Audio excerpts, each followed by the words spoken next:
다 같이 자리에서 일어나셔서 묵상기도 드리시겠습니다.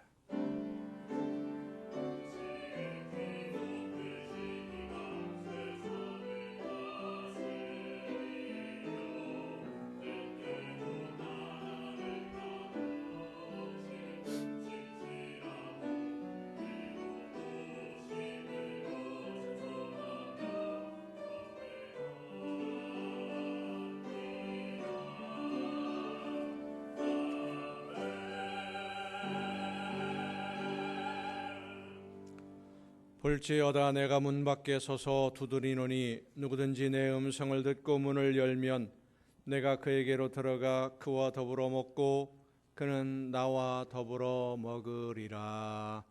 아멘. 찬양과 영광을 받으시기에 합당하신 하나님, 오늘 거룩한 주일을 구별하여 한 마음으로 예배할 수 있도록 저희들을 불러주심을 감사드립니다. 세상의 모든 걱정과 근심과 무거운 마음의 짐들을 내려놓고 하나님이 기뻐하시는 거룩한 산 제물로 드려질 수 있도록 인도해 주심을 감사드립니다. 예배하는 이 시간 성령의 인도하심과 역사하심을 따라 말씀해 주시는 하나님의 음성을 듣게 하옵시고 주님의 사랑으로 위로받게 하시며 성령의 충만한 능력으로 새로운 힘을 얻게 하여 주시옵소서.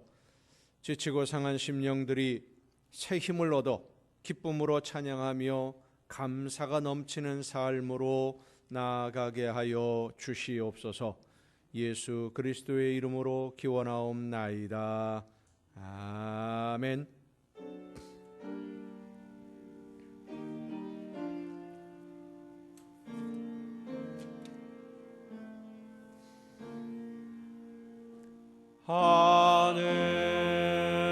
하늘에 계신 아버지 이름 거룩하사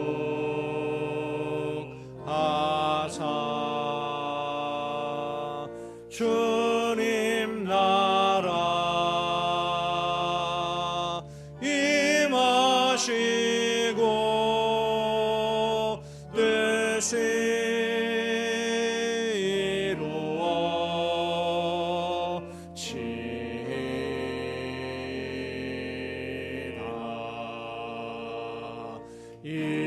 일용할 양식 주시고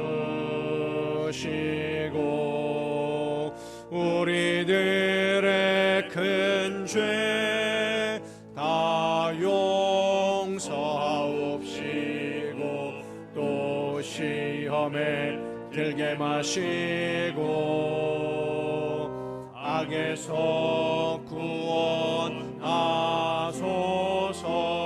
내게 주의 나라 주의 권세 주의 영광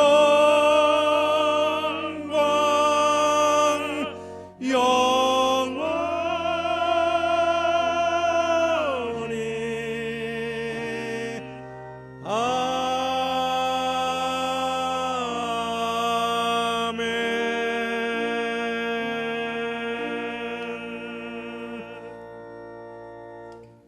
긍휼과 자비의 하나님, 하나님의 은혜를 사모합니다. 사랑의 주님, 십자가의 공로를 의지하여 나옵니다. 성령이시여 우리의 속마음을 감찰하시고 살아계시는 성삼위의 하나님, 우리의 예배를 받아주시고 아멘. 자리에 앉으셔서 찬송가 21장 찬송을 함께 부르시겠습니다.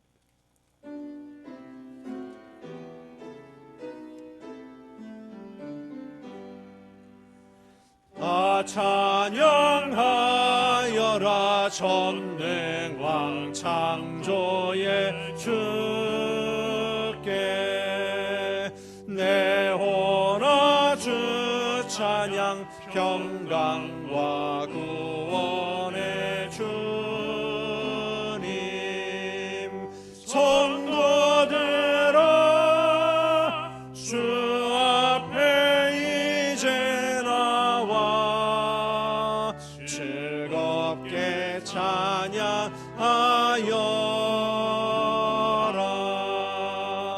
다 찬양하여라 놀라운 만유의 주께 포근한 날개민 늘 품어주시는 주님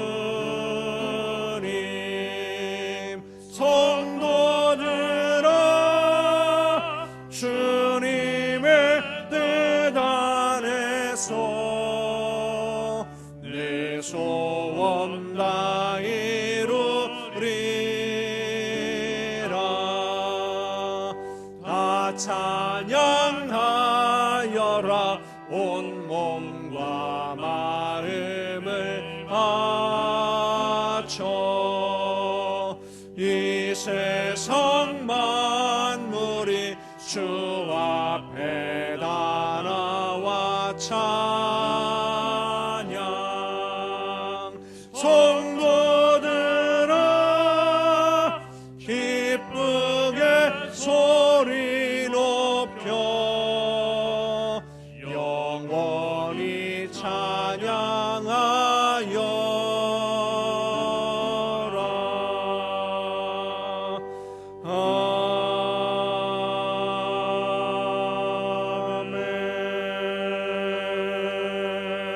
아멘 여호와는 나의 빛이요 나의 구원이시니 내가 누구를 두려워하리요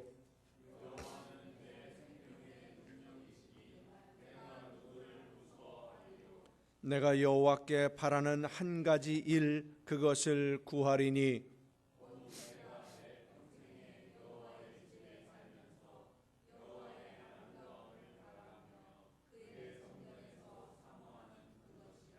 여호와께서 환난 날에 나를 그의 초막 속에 비밀히 지키시고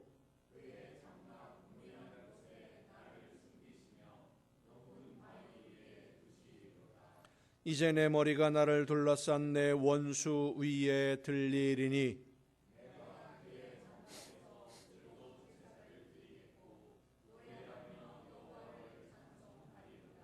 여호와여 내가 소리내어 부르짖을 때에 들으시고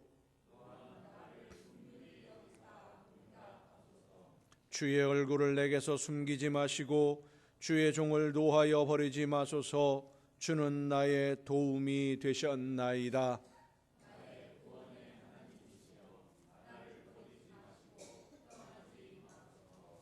아멘.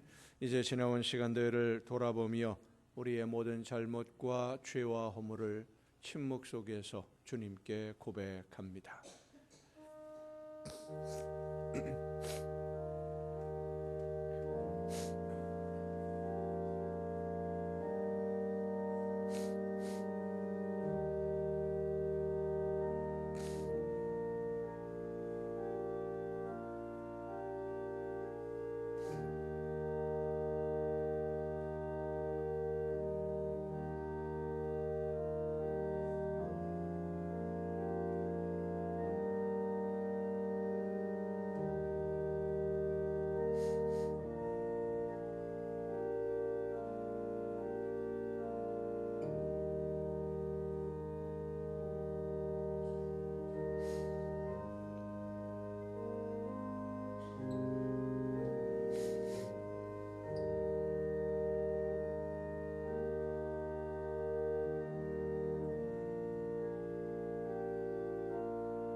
그가 우리를 흑암의 권세에서 건져내사 그의 사랑의 아들의 나라로 옮기셨으니 그 아들 안에서 우리가 속량 곧 죄 사함을 얻었도다. 아멘. 이 말씀은 우리를 사랑하셔서 우리의 모든 죄를 용서하시는 하나님의 말씀입니다. 다 함께 사도신경으로 우리의 신앙을 고백합니다. 나는 전능하신 아버지 하나님, 천지의 창조주를 믿습니다. 나는 그의 유일하신 아들 우리 주 예수 그리스도를 믿습니다. 그는 성령으로 잉태되어 동정녀 마리아에게서 나시고 본디오 빌라도에게 고난을 받아 십자가에 못 박혀 죽으시고 장사된 지 사흘 만에 죽은 자 가운데서 다시 살아나셨으며 하늘에 오르시어 전능하신 아버지 하나님 우편에 앉아 계시다가 거기로부터 살아있는 자와 죽은 자를 심판하러 오십니다. 나는 성령을 믿으며 거룩한 공교회와 성도의 교제와 죄를 용서받는 것과 몸의 부활과 영생을 믿습니다. 아멘. 다 함께 찬송가 455장 찬송을 함께 부르시겠습니다.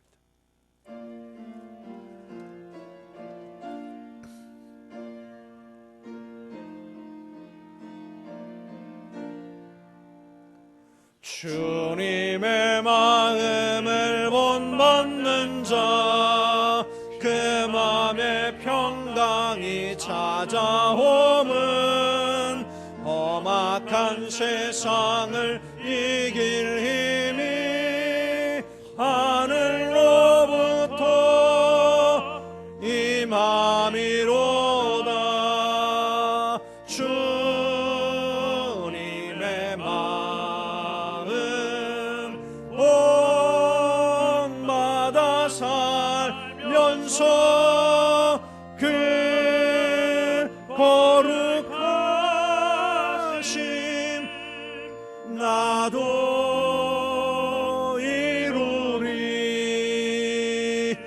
주 모습 내 눈에 안 보이며 금성 내 귀에 안 들려도 내 영혼 날마다 주를 만나 신령한 말씀 늘 배우도다. 주님의 마음 본받아 살면서 그 거룩하심 나도 이루리.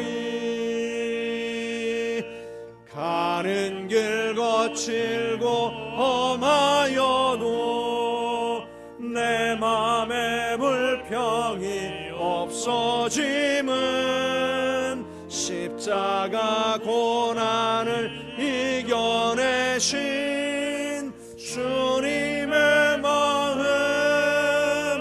본받음이라. 주님의 마음 본받아 살면서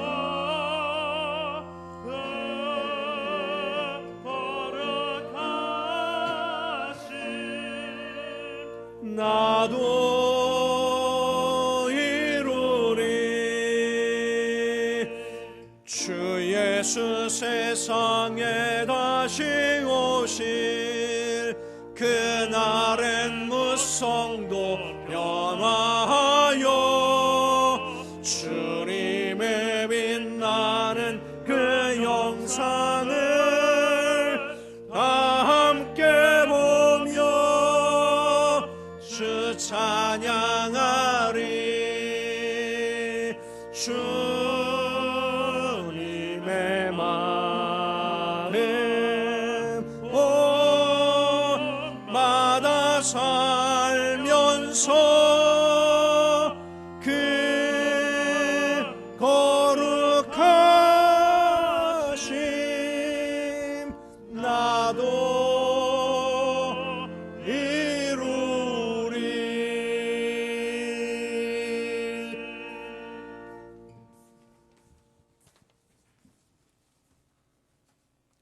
감사합니다. 하나님, 오늘도 감사와 찬송과 영광을 하나님께 올립니다.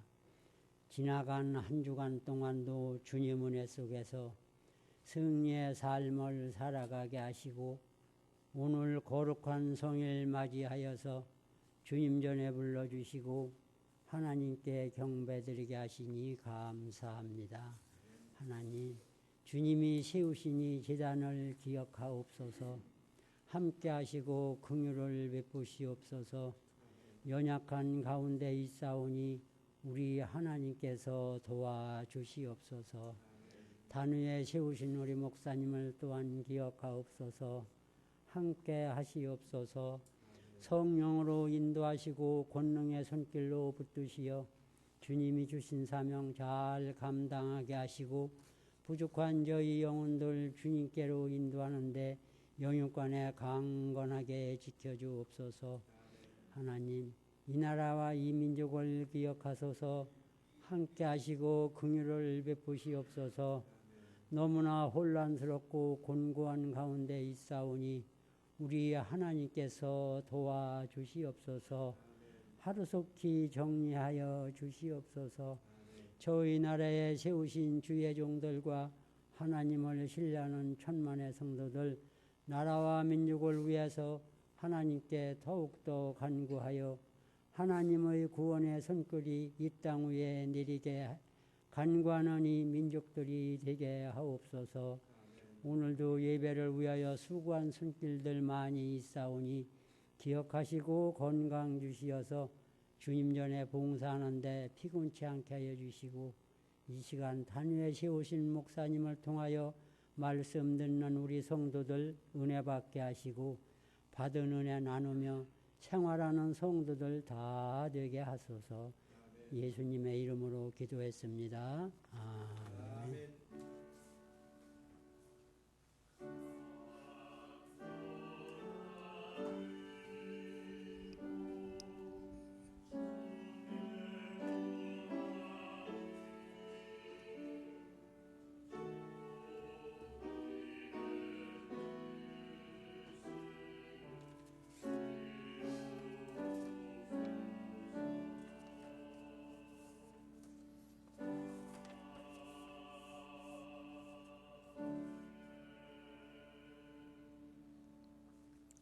교회 소식을 알려드립니다.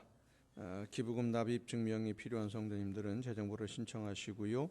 예배 후에 예결산 심의를 위한 공동의회 잠깐이면 끝나니까요. 모두 참여해 주시면 고맙겠습니다. 우리 민족의 명절인 설이 이번 주간에 있습니다.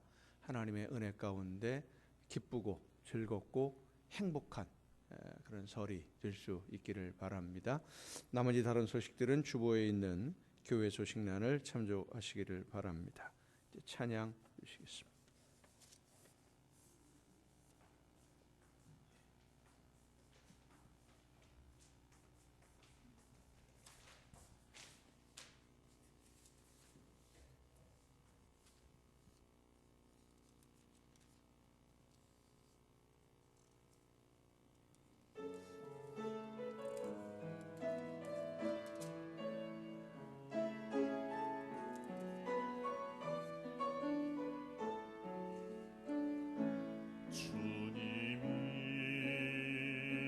주신 땅으로 한 걸음씩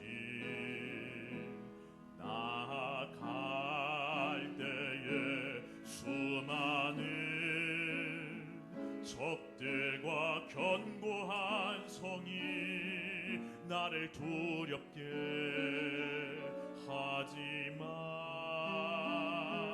주님을 의지함으로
감사합니다.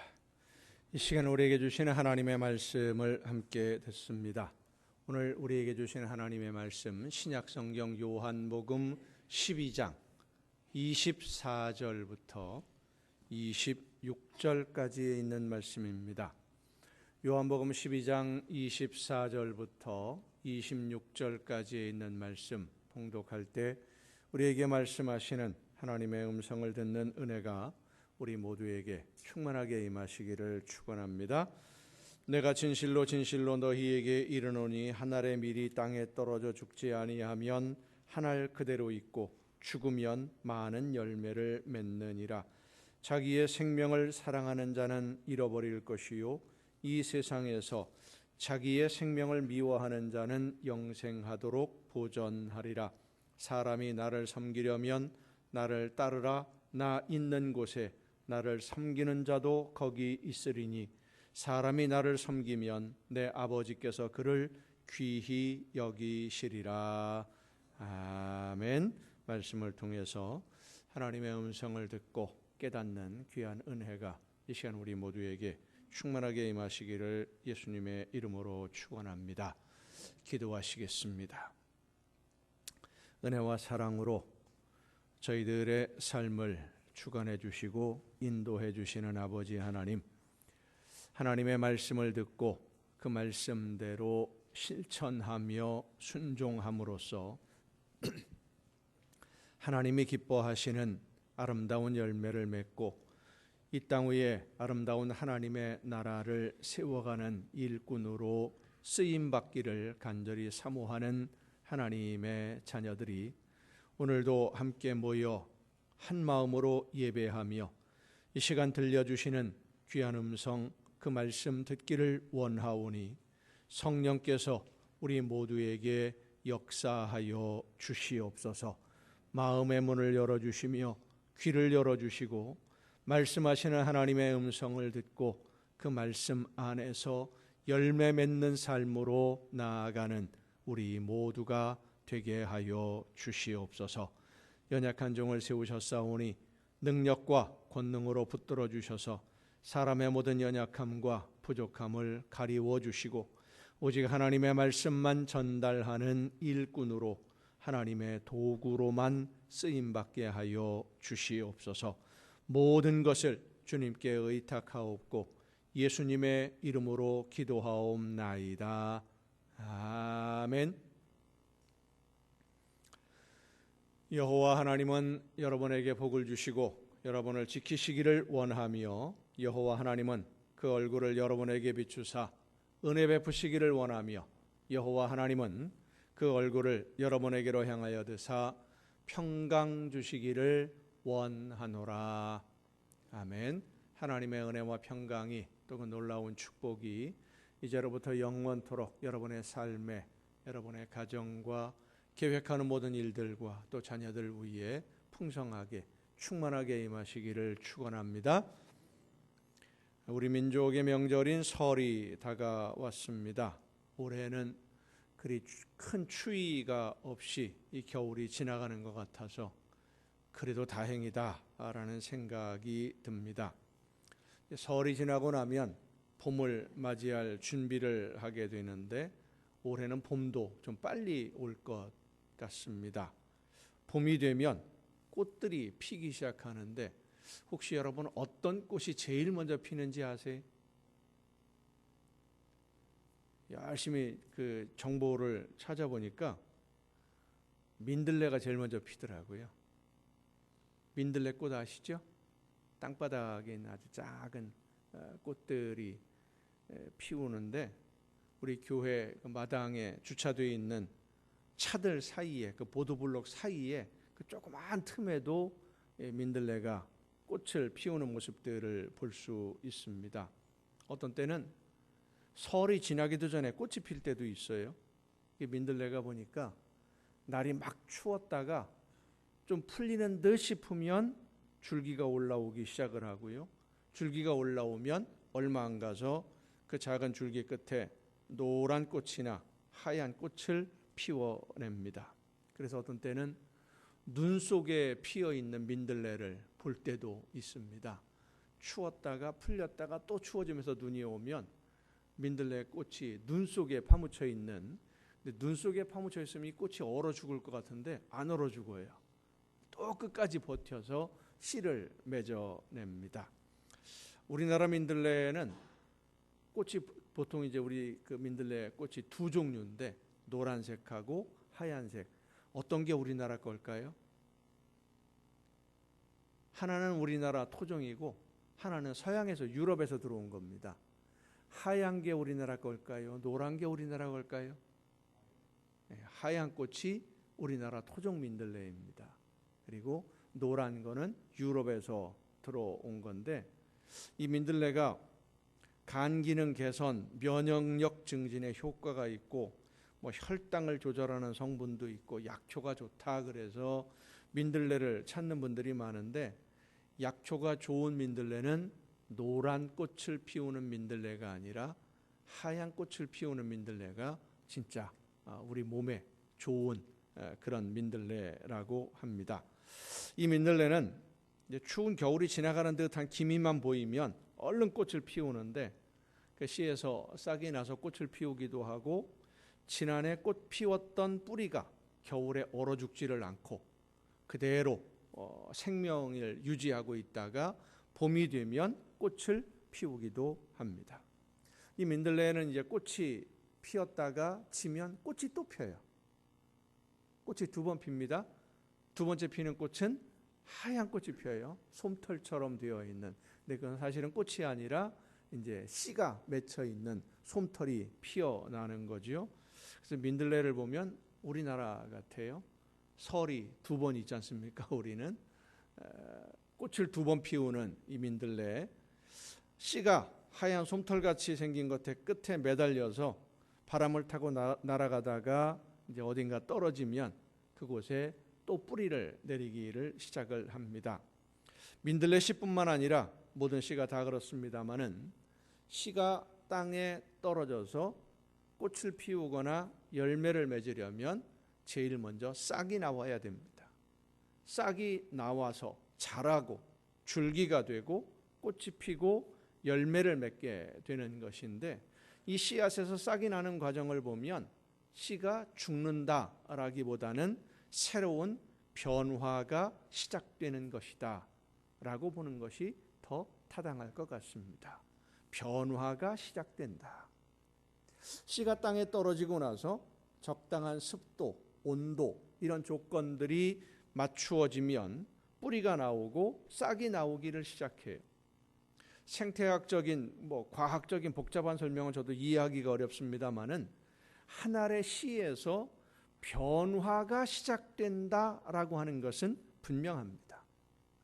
하나의 씨가 땅에 떨어져서 흙에 묻혔고 온도와 습도 모든 조건이 다 갖추어졌다고 하더라도 변화가 시작되지 않으면 뿌리도 안 나오고 싹도 나오지 않습니다. 모든 씨가 다 뿌리가 나고 다 싹이 나오는 것이 아닙니다. 어떤 씨는 싹이 나지만 어떤 씨는 땅에 떨어진 그대로 있기도 하고, 어떤 씨앗들은 아무것도 하지 않고 있다가 그냥 썩어서 없어지기도 합니다. 일찍 싹이 나오는 씨가 있는가 하면 늦게 나오는 씨도 있어요.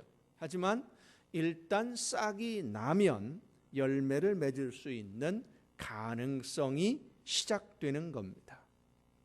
하늘의 씨가 땅에 떨어져서 열매를 맺으려면 싹이 나오고 뿌리가 나오는 그런 변화가 있어야만 가능한 것처럼, 하나님의 자녀들이 하나님이 맡기신 사명을 감당하고 하나님이 원하시는 열매를 맺으려면 말씀을 듣고 그 말씀에서 시작되는 변화가 있어야만 열매를 맺을 수 있는 것입니다. 변화는 새로운 시작입니다. 지금 내 모습 이대로 가만히 있는 것이 아니라 변화를 시도하는 것, 그것이 바로 열매를 맺기 위한 시작인데, 이 시작이라는 것이 사실 그리 쉽지는 않습니다. 참 어려운 것이 시작이에요.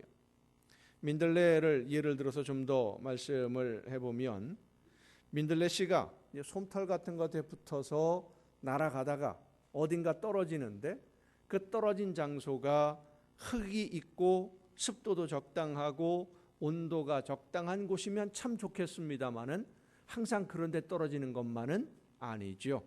어떤 때는 꽃이 피우기 좋은 땅에 떨어지기도 하지만 돌틈에 떨어질 수도 있고 가시덤불에 떨어질 수도 있고, 그래서 이 민들레 그 꽃이 피는 것을 보면 아스팔트 바닥의 틈 사이에 아주 조그마한 틈 속에서도 꽃을 피우는 경우가 있고요.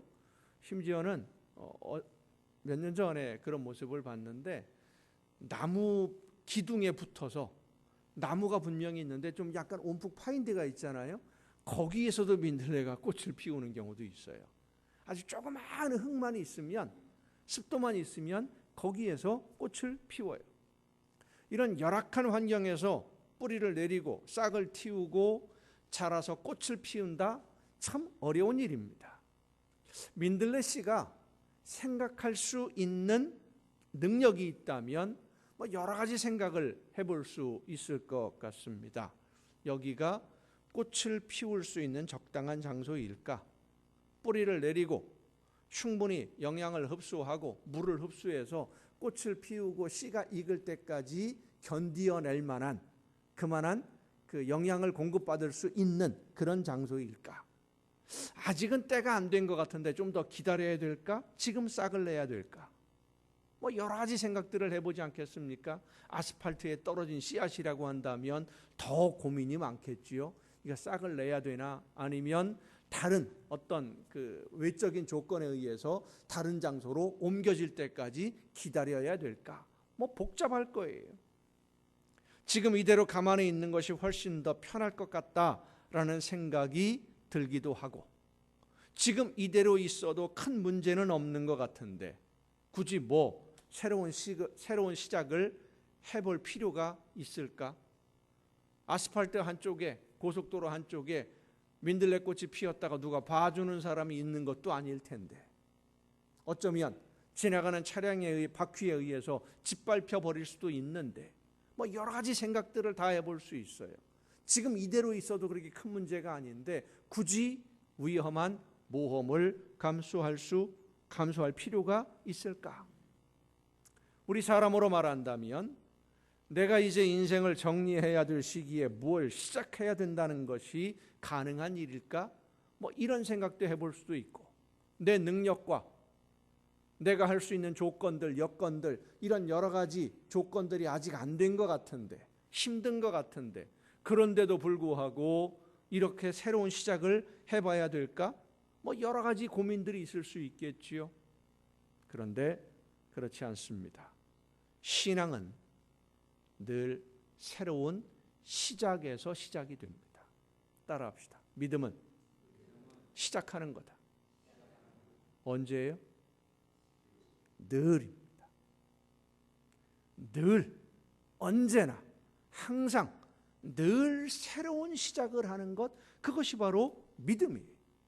새롭게 시작하지 않으면 열매를 맺지 못하는 죽은 씨앗이 되고 맙니다. 우리나라 음식들 중에 세계적으로 유명한 음식들이 몇 가지가 있는데 그 중에 대표적인 것들이 발효 음식이에요. 김치 같은 것을 우리가 보통 발효 음식이라고 하는데, 발효하는 것과 삭히는 것 비슷한 것 같지만 조금 다르지요. 굳이 따진다면 삭힌다라고 하는 것은 아무것도 다른 재료를 섞지 않고 원래 있는 재료에서 그 음식 재료가 미생물에 의해서 분해가 되어서 새로운 것을 만들어지는, 새로운 맛을 내는, 홍어를 삭힌다, 대표적인 삭히는 음식입니다. 발효된 음식은 김치 같은 것인데 여러 가지 재료를 섞어서 사람들에게 유익한 미생물이 많이 번식을 하게 되면 유익한 영양분도 만들고 맛도 깊어지게 만드는 것이 발효 음식입니다. 근데 이 발효와 삭히는 것 다 우리 몸에 유익한 거예요. 좋은 거예요. 비슷한데 다른 게 있습니다. 바로 뭐냐면 썩는 겁니다. 발효가 되고 삭히는 것과 썩는 것의 차이가 뭘까요? 썩는 것은 몸에 해로운 세균이나 곰팡이가 번식해서 독을 만들어내는 게 썩는 겁니다. 음식이 재료가 발효가 되거나 삭혀지지 않으면 썩어요. 썩지 않으려면 발효를 시키거나 삭혀야만 됩니다. 썩은 음식은 냄새도 고약하지만 사람을 죽이는 독이 들어있어서 너무나 위험합니다. 우리의 신앙도 마찬가지입니다. 오랫동안 변화가 없고 열매도 없이 그저 그 모습 그대로 머물러 있는 신앙은 변화가 없는 신앙이고 성장이 없는 신앙입니다. 전에 한번 변했으니까 이제는 되었지? 아닙니다. 날마다 변해야 되고 날마다 새롭게 시작하는 것, 그것이 바로 믿음이고 그게 바로 신앙이에요. 변화하지 않고 성장하지 않으면 열매를 맺을 수 없습니다. 예수님이 시작하신 새로운 변화가 2000년이라는 세월을 흐르면서 오늘 우리에게까지 그 변화의 물결이 이어져 왔는데, 이 변화가 우리에게서 멈추어 버리거나 좋지 않은 쪽으로 변하게 되면 결국 열매 없는 가지가 되고 알곡이 아닌 빈 쭉정이가 되는 것이고, 발효가 되거나 삭혀서 좋은 음식이 되는 것이 아니라 썩어서 버릴 수밖에 없는 부패한 재료가 되어버리고 맙니다. 가을에 추수를 해서 거두어 드릴 때 요즘은 기계가 워낙 좋아져서 쉽게 그냥 한 번에 거두어 드립니다마는, 예전에 제가 어렸을 때 보면 다 일일이 벼를 베어서 볕단을 묶어 놨다가 탈곡을 합니다. 벼를 떨어요. 탈곡을 하는데 알곡을 그 볏집에서 떨어진 그 알맹이들을 다 모으죠. 근데 거기에는 건불도 있고요, 쭉정이도 있고요, 여러 가지 섞여 있어요. 그럼 그걸 골라내려면 어떻게 합니까? 키질을 하거나 커다란 선풍기처럼 생긴 거 이렇게 손으로 돌리는 게 있어요. 손으로 돌리는 선풍기. 바깥에서 들판에서 하는 거니까 그거를 막 돌리면서 그 앞에서 그 털어낸 알곡들을 쫙 뿌리면은요, 알맹이는 바로 앞에 떨어지고 쭉정이나 건불은 멀리 날아가 버립니다. 그런 모습을 빗대서 부르던 여름성경학교 때 예전에 부르던 찬양 노래가 있습니다. 흔들흔들 흔들 흔들흔들 흔들, 흔들수록 쭉정이는 밖으로 밖으로 밖으로, 흔들수록 알맹이는 안으로 안으로 안으로, 쭉정이는 날아가고 알곡만 남아요. 우리들은 모두 다 알곡이 됩시다. 흔들 흔들 흔들 하면서 춤추면서 율동하면서 부르는 그런 노래였는데, 어렸을 때는 그 노래의 의미가 무엇인지 잘 몰랐습니다. 쭉정이는 날아가고 알곡만 남아서 하나님을 만나는 그때가 반드시 오는데, 나는 알곡으로 지금 연걸어가고 있는지, 알곡이 되기 위해서 열매를 맺기 위해서 지금 내가 변화하고 성장하고 있는지 우리 자신을 돌아봐야 됩니다. 왜 이 문제를 우리가 중요하게 여기고 심각하게 생각해야 되느냐 하면, 오늘 본문 말씀에 보면 땅에 떨어져 싹이 나고 뿌리가 나와서 변화된 씨는, 날마다 늘 변화하는 그러한 씨는 많은 열매를 맺지만, 싹을 틔우지 않고 뿌리를 내리는 이 변화를 싫어하는 씨, 변화를 두려워하는 씨는 변하지 않으면 생명을 잃어버리게 될 것이라고 말씀하시기 때문입니다. 씨앗에는 생명이 있습니다. 그러나 그 씨가 싹을 틔우고 뿌리가 나와서 양분을 흡수하고 줄기에 양분을 공급해서 자라게 하고 성장해서 꽃을 피우고 열매를 맺도록 하지 않는 그런 씨는, 변화가 없고 성장이 없는 씨는 생명을 잃어버리게 된다라고 예수님이 말씀하시는데, 씨가 생명을 잃어버린다는 것은 우리가 하나님 앞에 섰을 때 우리의 손에 하나님이 주신 씨로 인한 열매가 없다는 거예요. 하나님 앞에 설 때 하나님이 주신 씨로 인한 열매가 없으면 부패하고 썩어서 버리는 씨가 되게 되고, 결국 하나님으로부터 외면당할 수밖에 없는 것입니다. 예수님이 마지막 심판의 날에 대해서 말씀하실 때 바다에 그물을 치고 고기를 잡는 어부들을 비유로 말씀하신 것이 마태복음 13장에 기록되어 있습니다. 바다에 그물을 치고 각종 물고기를 잡는데 그물에 고기가 가득해지니까 어부가 그물을 물가로 끌어내고 고기를 분류를 합니다. 좋은 것은 그릇에 담고 못된 것은 내버린다. 못된 것은 내버린다 그랬는데 이 못된 것이라는 말이 헬라어 원문에 보면 사프로스라고 하는 단어를 씁니다. 이 사프로스라고 하는 단어가 어떤 뜻이냐면 부패하고 썩어서 가치가 없다 그런 뜻입니다. 부패하고 썩어서 가치가 쓸모가 없는, 그것은 버린다라는 거예요. 그물 안에는 분명히 들어와 있는데, 그래서 건져냈는데, 쉽게 요즘으로 설명한다면 교회 공동체 안에 들어와 있기는 있는데 교회는 다니는데 열매가 없는 경우도 하나님 앞에서 섰을 때 있을 수 있다는 거예요. 열매 없는 사람이 있을 수도 있다.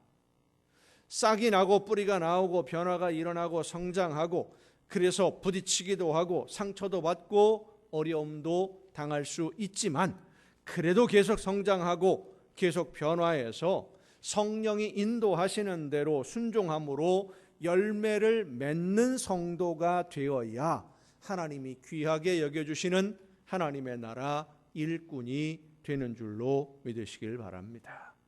성도 여러분, 신앙의 열매는 새로운 시도에서 시작이 됩니다.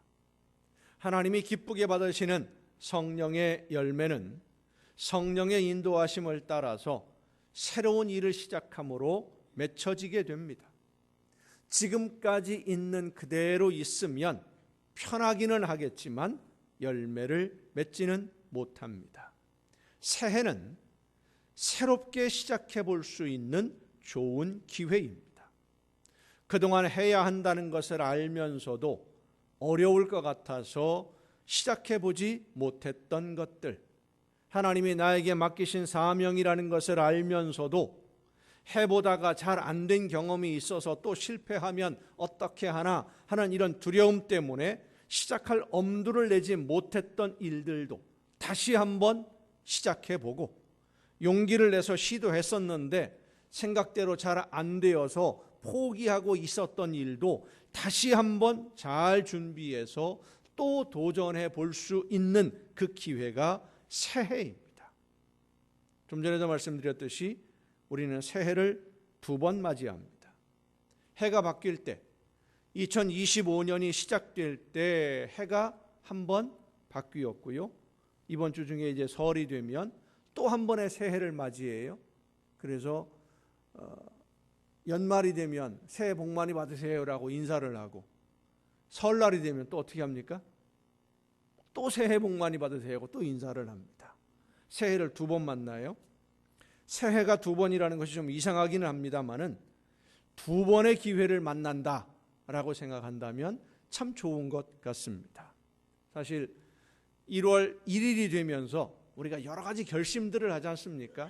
올해는 이런 것도 해보고 저것도 하고 뭣도 하고 해야지라고 결심을 했는데 한 달이 채 안 됐는데 지금 지난 한 달 돌아보면 그대로 지켜가고 있습니까? 못 지킨 게 더 많습니까? 못 지킨 것도 많고요. 시작도 못한 것도 많이 있고, 했는데 포기한 일도 상당히 많이 있어요. 그런데 새해가 또 한 번 시작되니까 그럼 또 한 번 시작하면 되는 거예요. 새해가 되어서 시작하지만 우리는 늘 새롭게 시작해야 됩니다. 무엇보다 중요한 것은 이 새로운 시작, 변화의 시작은 내 결심이나 내 의지로 될 수 있는 것이 아니라는 점입니다. 하나님의 인도하심과 성령의 인도하심을 따라 순종함으로 변하기 시작해야 됩니다. 부패한 음식과 발효된 음식의 차이는 그 음식 재료 속에서 유익한 미생물이 활동하느냐, 세균, 해로운 세균이 활동하느냐, 이 차이입니다. 차이는 아주 단순합니다.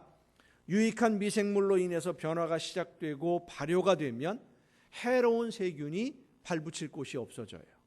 사라집니다. 세균이 번식하지 못하도록 스스로 막아내요. 그런데 해로운 세균이 먼저 번식을 시작하면, 균으로 인해서 변화가 시작이 되면 유익한 미생물들이 사라지고 해로운 세균만 번성해서 결국은 썩어버리고 말아요. 시작이 중요합니다. 새로운 일을 시작하고 변화를 위해 새로운 결심을 하더라도 욕심으로 시작하지 말고 성령의 인도하심을 따라 순종함으로 새롭게 시작하는 여러분 모두가 될 수 있기를 바랍니다. 내가 하는 것이 아닙니다. 성령이 나를 이끄시는 대로 나는 따라가는 것뿐입니다. 성령은 우리를 항상 변화로 이끌어 가십니다. 그런데 성령이 이끌어 가시는 대로 내가 따라가지 않고 내 생각대로, 내가 하고 싶은 대로 고집부리면서 다른 길로 가거나 내가 하고 싶은 대로 하는 것이 문제예요. 순종하면 됩니다. 성령이 내 안에서 역사하시는 대로 따르기만 하면 됩니다. 사람의 말 듣지 말고 내가 하고 싶은 것을 억지로 추진하려고 하지 말고, 내가 원하는 것을 억지로 하는 것과 성령께서 나를 이끄시는 대로 순종하는 것은 엄청난 차이가 있어요. 내가 원하는 것을 억지로 하면 마치 세균이 번식해서 음식이 썩는 것과 똑같아요.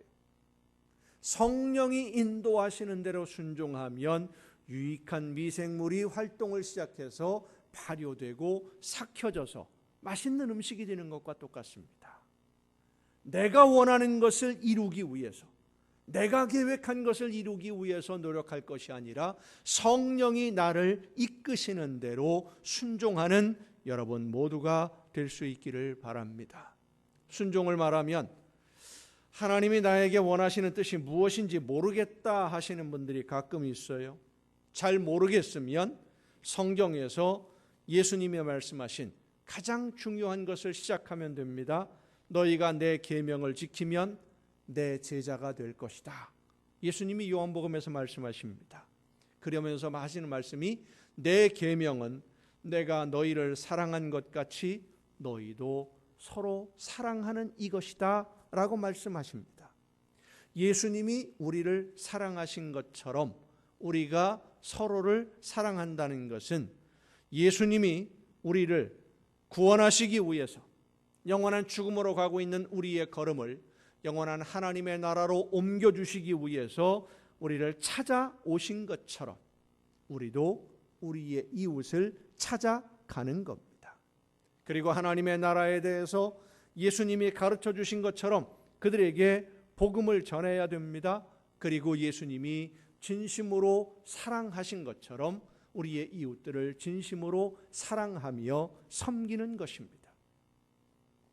전에 부교육자로 섬기던 교회에서 한 집사님이, 여집사님이 혼자 신앙생활을 하고 있었어요. 시부모님을 모시고 한 집에서 살고 있었는데 이 남편 되시는 분이 당신 교회 다니는 것에 대해서 내가 아무 말 하지 않을 테니까, 말리지 않을 테니까 나보고 같이 가자고만 하지 말아라. 그런 조건을 걸고 있는 분이에요. 시어머니는 중풍으로 누워 계시고 시아버지는 육군 장교로 예편하신 분입니다. 아주 깐깐하신 분이죠. 이 집사님이 혼자 신앙생활을 열심히 하시다가 나 혼자 신앙생활하는 것, 이 모습은 도저히 이대로는 안 되겠다 싶은 마음이 들어서 먼저 시아버지에게 말씀을 드렸습니다. 내가 아버지 어머님 참 좋아하고 너무너무 사랑하는데 나중에 나 혼자 천국 가게 되면 너무 슬플 것 같다. 내가 마음이 너무 아플 것 같다. 그러니까 도저히 못 견디겠어서 말씀을 드리는 거니까 함께 교회를 가자. 한마디로 단칼에 거절을 당했어요. 일주일에 한 번씩 얘기를 합니다. 한 달이 지나고 두 달이 지났는데도 여전히 똑같아. 아주 단호해집니다. 몇 달이 지나니까 이제는 그 시아버지가 이렇게 얘기를 하세요. 그런 식으로 자꾸 말하려면 너도 가지 마라. 그 말을 듣고 나서는 더 이상 시아버지에게 그 이야기를, 교회 가자는 말을 하지를 못하고 이 집사님이 그날부터 매일같이 아침에 부모님, 이제 어머님, 아버님 식사 챙겨드리고 설거지 딱 끝낸 다음에 교회로 와서 1시간, 2시간 점심 식사 준비할 때까지 날마다 기도를 합니다. 하루도 빠지지 아니하고 시부모님과 이 남편을 하나님 앞으로 인도해 달라고, 함께 신앙생활을 하게 해달라고 하루도 빠지지 않고 교회 와서 기도를 해요. 그렇게 몇 달이 더 지났습니다. 이 시아버지와 친하신 친구분이 우연히 같이 함께 밥을 먹게 되었는데, 이 시아버지 되시는 분이 며느리를 자랑을 하는 겁니다. 우리 며느리 같은 며느리가 없다. 정말 진국이다. 그냥 하는 게 아니라 진심으로 부모를 모시는 것이 얼마나 대단한지 가슴으로 느껴질 정도로 정말 대단하다. 며느리 자랑을 한참 하니까요, 그 친구분이 하는 말이, 아니 그렇게 자랑스러운 며느리가, 사랑스러운 며느리가 날마다 너 때문에 울게 만드냐 하고 핀잔을 준 거예요. 그 시아버지 친구분이 함께 신앙생활 하시는 교회 성도님이거든요. 우연히 보신 거예요. 날마다 와서 교회 와서 기도하시는 모습을. 그게 무슨 말이냐? 야, 네 며느리가 너 때문에 매일같이 울면서 기도한다. 이 시아버지가 그 말을 듣고 집에 가서 며느리 불렀어요. 나 때문에 네가 마음이 아프면 안 되지. 내가 교회 같이 가줄게. 울지 마라. 내가 같이 가줄게. 그리고는 그 주일부터 이 시아버지가 며느리와 함께 교회를 왔어요. 얼마 되지 않아서 아들, 그러니까 이 집사님의 남편을 아버지가 끌고 온 거예요. 부인하고는 처음에 결혼할 때 약속을 했으니까 뭐 더 이상 말을 안 하는 거고, 아버지가 아들을 끌고 교회로 왔어요. 어머니는, 시어머님은 중풍 때문에 몸을 못 움직이시니까 집에 계시지만 온 가족이 함께, 자녀들과 함께 의자 한 줄에 쭉 앉아서 예배를 드리는 날, 이 집사님이 예배 시간 내내 우느라고 흐르는 눈물을 주체를 못하는 거예요. 예배를 마치고 이 시아버지가 집에 가서 며느리에게 물었습니다. 왜 우냐? 아직도 뭔가 부족한 게 있냐? 그럼 네 그 시어머니, 어머니 뭐 들것이라도 메고 같이 갈까? 뭘 해주면 네가 안 울겠냐? 그때 며느리가, 이 집사님이 이렇게 대답을 했습니다. 아니요. 오늘은 너무 행복해서, 너무 기뻐서 울었어요. 우리 남광의 모든 성도들이 그렇게 너무 행복해서, 너무 기뻐서 흐르는 눈물을 멈추지 못하는 기쁜 열매를 거두게 되는 2025년이 되기를 예수님의 이름으로 축원합니다. 함께 찬양하고 한 마음으로 기도하시겠습니다. 오늘 우리에게 주신 말씀을 생각하면서 하나님이 기뻐하시는 뜻이 무엇인지를 깨닫고 그 말씀을 따라서 변화가 두렵고 어렵지만, 힘들지만, 아픈 일이 있을 수 있고 무거운 짐이 될 수도 있지만 하나님이 원하시는 대로 순종할 수 있도록 나를 이끌어 주시옵소서. 내 욕심으로서가 아니라, 우리가 분별을 분명하게 해야 됩니다. 내가 원하는 것을 이루기 위해서 하고 싶어서 욕심으로가 아니라 하나님이 원하시는 뜻대로만 순종하도록, 새로운 변화, 새로운 시작할 수 있도록 힘을 주시고 용기를 주시고 믿음을 더하여 주시고 시작할 수 있도록 나를 이끌어 주옵소서. 기도하며 함께 찬양하시겠습니다.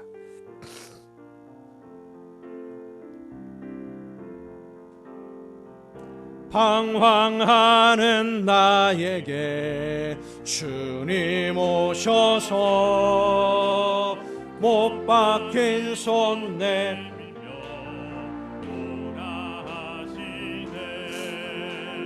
주님을 맞이하는 나의 마음에 성령의 단비가 내려옵니다.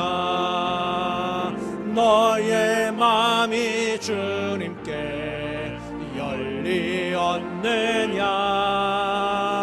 믿음으로 주 말씀을 받을 수 있나? 주여 나의 마음이 갈급하오니 성령의 빛 속에 젖어듭니다. 모든 것을 믿음으로 간구하는가? 말씀을 의지하여 응답받으라.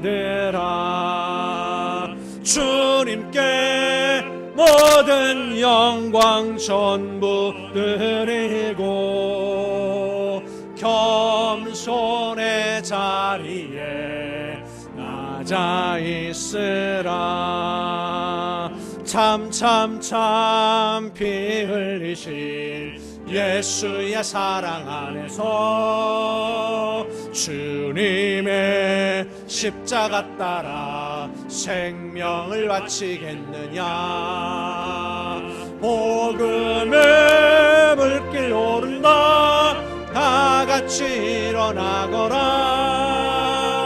영광의 주님의 나라 다 같이 참여하리라. 성령의 불길 성령불이야. 성령의 불길 성령불이야. 전하 세계 만방에 번지다 성령의 불길. 성령의 불길 성령불이야. 성령의 불길 성령불이야. 온 천하 세계 만방에 어찌자 성령의 불길.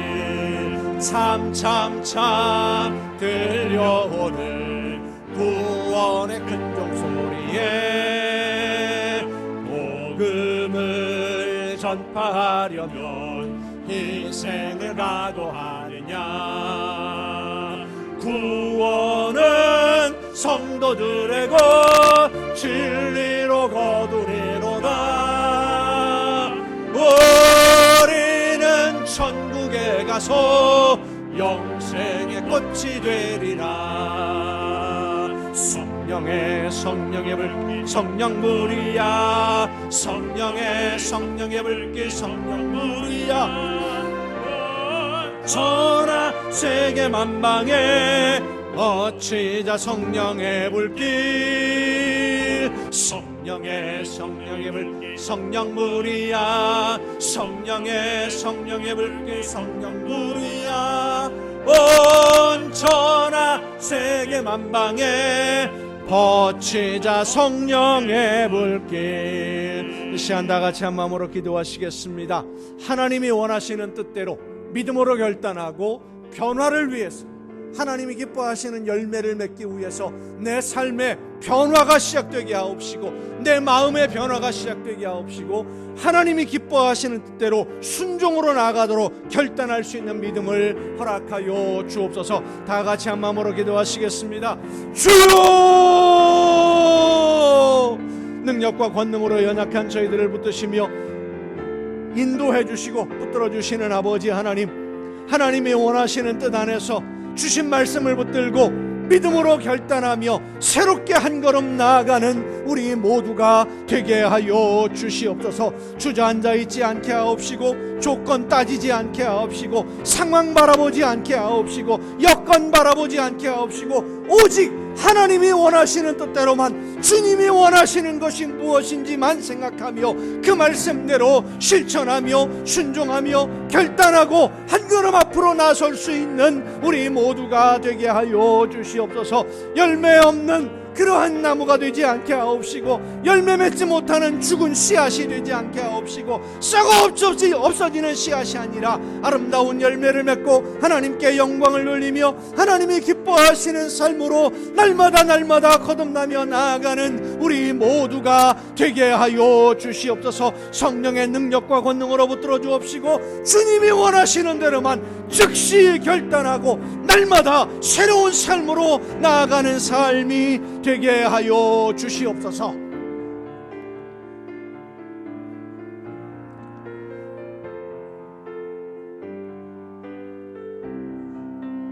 나 이제 주님의 새 생명 얻은 몸, 옛것은 지나고 새 사람이로다.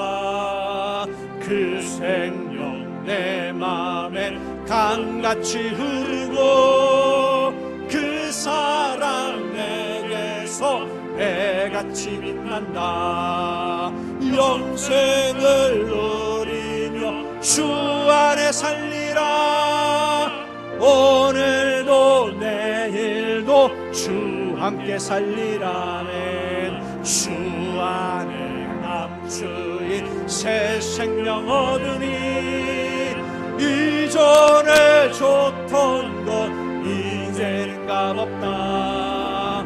하늘의 은혜와 평화를 누리니, 찬송과 기도로 주 함께 살리라네. 영생을 누리며 주 안에 살리라. 오늘도 내일도 주 함께 살리라. 산천도 조목도 새 것이 되었고, 죄인도 원수도 친구로 변한다. 새 생명 얻은 자 영생을 누리니, 주님을 모신 맘 새 하늘이로다.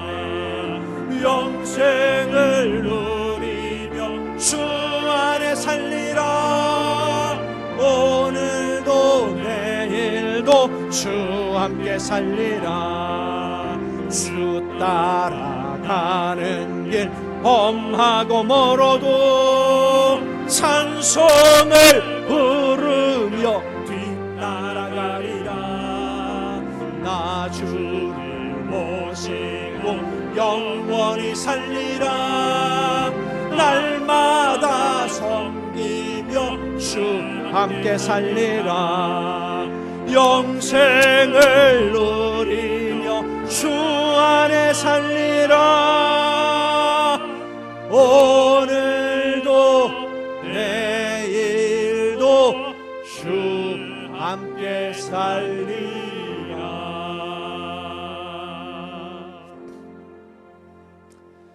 변함없는 사랑으로 저희들을 인도해 주시는 아버지 하나님, 성령의 역사하심으로 이끌어 주실 때에 믿음으로 아멘으로 응답하고 이끄시는 대로 순종함으로써 하나님이 기뻐하시는 열매가 날마다 풍성하게 맺혀지는 우리 모두가 되게 하여 주시옵소서.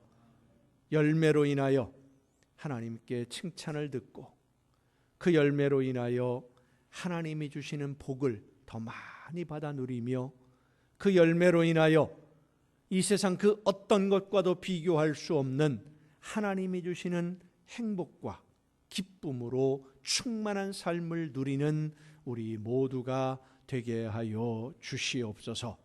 우리의 걸음을 오늘도 인도해 주시고 열매 맺는 삶으로 이끌어 주시는 하나님의 그 크신 은혜와 사랑에 감사하며 이 시간 아버지 앞에 귀한 예물을 드립니다. 하나님의 것을 구별하여 드리는 사랑하는 손길들 주님 기억하시사 저들의 삶 속에 주님이 늘 함께 동행하여 주시고 많은 열매로 더 풍성한 복을 누리는 복된 가정들 되게 하여 주시옵소서. 감사의 예물을 드리는 사랑하는 손길들을 기억하시사 더 많은 감사가 넘치는 복된 삶으로 이끌어 주옵시고 날마다 주님이 함께 하시는 가운데 천국의 행복을 누리는 가정들로 세워 주시옵소서. 소원을 담아 드려지는 귀한 예물들, 주의 성전을 위하여 드려지는 귀한 예물들을 주님 기억하시사 아버지 하나님, 저들의 삶 속에 모든 좋은 것에 부족함이 없도록 풍성한 복을 허락하여 주시옵소서. 이 모든 물질들이 하나님이 기뻐하시는 뜻대로만 아름답게 쓰여지기를 간절히 바라옵고, 이제는 우리를 구원하시는 예수 그리스도의 은혜와 하나님의 크신 사랑하심과 성령님의 감동하심과 교통하심이 이 자리에 함께한 우리 주님이 사랑하시는 모든 이들 위에 이제로부터 영원토록 함께 하시기를 간절히 축원하옵나이다.